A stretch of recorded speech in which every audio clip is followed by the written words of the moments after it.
स्वागत है आपका विश्व शांति दर्शन चैनल में और आप देख रहे हैं प्रोग्राम ज्ञान विज्ञान धारा।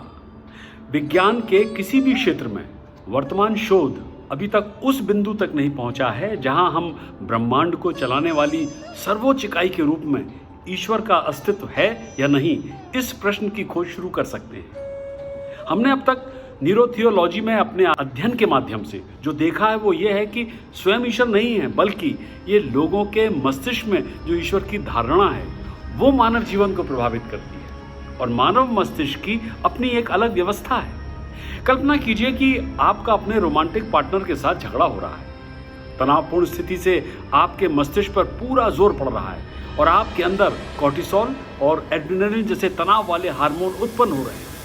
इन हार्मोन्स की अधिक मात्रा अचानक आपको इतना क्रोधित कर देती है कि आप अपने साथी के सामने फूट पड़ते हैं और कहते हैं कि काश तुम मर जाते ताकि मुझे अपने जीवन में कुछ शांति मिल सकती। ऐसा क्यों हुआ? इसलिए कि आपके दिमाग का एक हिस्सा जिसे पीएफसी या प्रीफ्रंटल कॉर्टेक्स कहते हैं अपनी सही निर्णय लेने की स्वतंत्रता खो बैठता है और आपका मस्तिष्क आपके गुस्से पर काबू नहीं कर पाता है।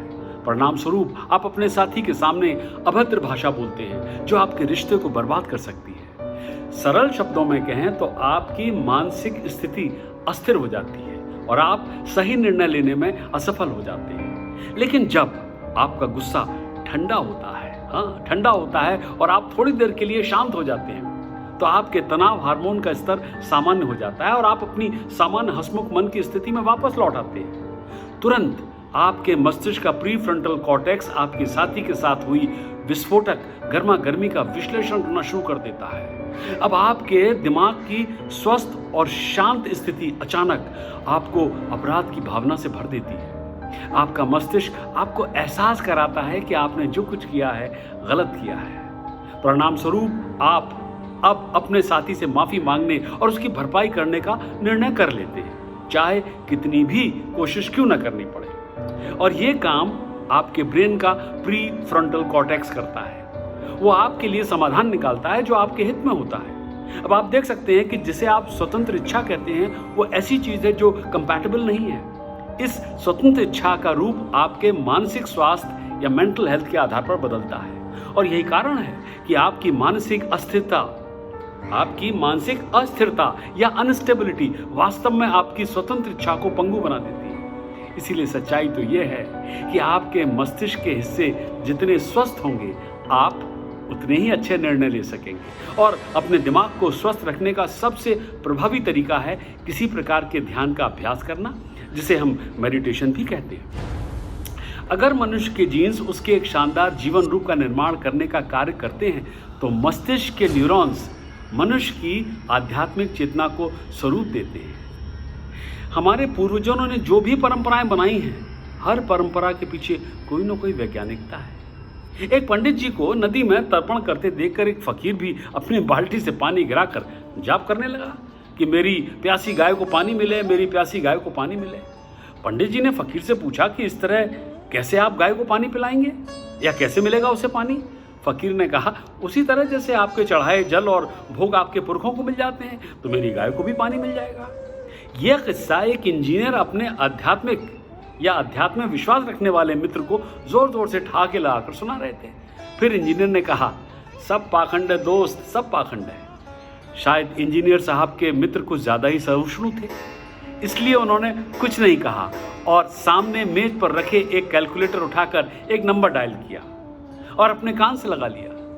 मगर कैलकुलेटर से कैसे बात होती?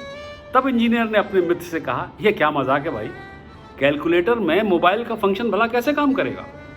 तब उस आध्यात्मिक पुरुष ने कहा, तुमने सही कहा, वही तो मैं भी कह रहा हूं कि स्थूल शरीर छोड़ चुके लोगों के लिए बनी व्यवस्था जीवित प्राणियों पर कैसे काम करेगी।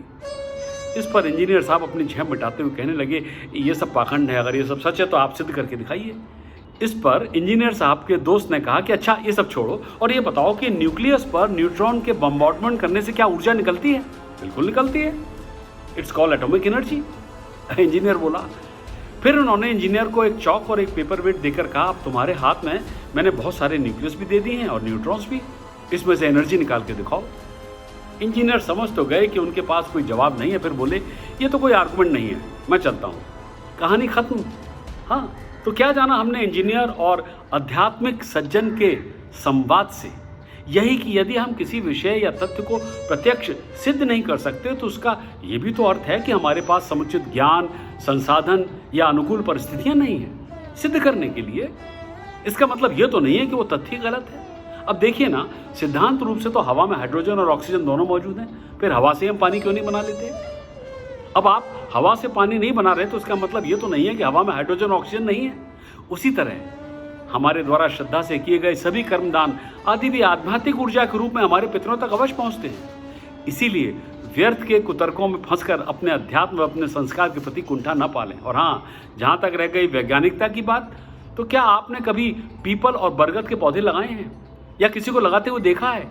इसका कारण यह है कि प्रकृति ने इन दोनों उपयोगी वृक्षों को लगाने के लिए अलग अलग व्यवस्था कर रखी है। जी, जब कौए या कौवे इन दोनों वृक्षों के फल को खाते हैं तो उनके पेट में ही बीज की प्रोसेसिंग होती है और तब जाकर बीज उगने लायक होते हैं। उसके पश्चात कौवे जहां जहां बीट करते हैं वहां वहां पर ये दोनों वृक्ष उगते हैं। और किसी को भी बताने की आवश्यकता नहीं है कि पीपल जगत का एकमात्र ऐसा पेड़ है जो रात में भी ऑक्सीजन देता है, और वहीं बरगद के औषधीय गुण भी अपरंपार हैं। साथ ही आप में से बहुत लोगों को यह मालूम होगा कि मादा कौवा, जी, मादा कौवा भादों के महीने में यानी जुलाई अगस्त में अंडे देती है और नवजात बच्चे पैदा होते हैं। तो इस नई पीढ़ी के उपयोगी पक्षी को, कौवों के पौष्टिक और भरपूर आहार मिलना जरूरी है।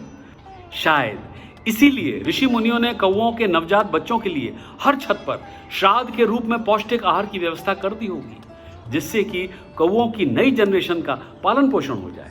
श्राद्ध का तर्पण करना न सिर्फ हमारी आस्था का विषय है, बल्कि यह प्रकृति के रक्षण के लिए नितांत आवश्यक है। साथ ही जब आप पीपल के पेड़ को देखेंगे तो अपने पूर्वज तो याद आएंगे ही, क्योंकि उन्होंने श्राद्ध दिया था, इसीलिए ये दोनों उपयोगी पेड़ हमें देख रहे हैं। अतः इतना ही कहना है कि उस समय भी हमारे ऋषि मुनियों को मालूम था कि धरती गोल है और हमारे सौर मंडल में 9 ग्रह हैं। साथ ही हमें यह भी पता था कि किस बीमारी का इलाज क्या है, कौन सी चीज़ खाने लायक है और कौन सी नहीं है। लिहाजा अपनी संस्कृति और आस्था को बनाए रखें। अगली बार सुनेंगे एक और संवाद या कहानी आपके चहते विश्व शांति दर्शन चैनल पर। एक बार फिर याचना करूंगा कि चैनल को सब्सक्राइब अवश्य करें नए एपिसोड्स के अलर्ट के लिए।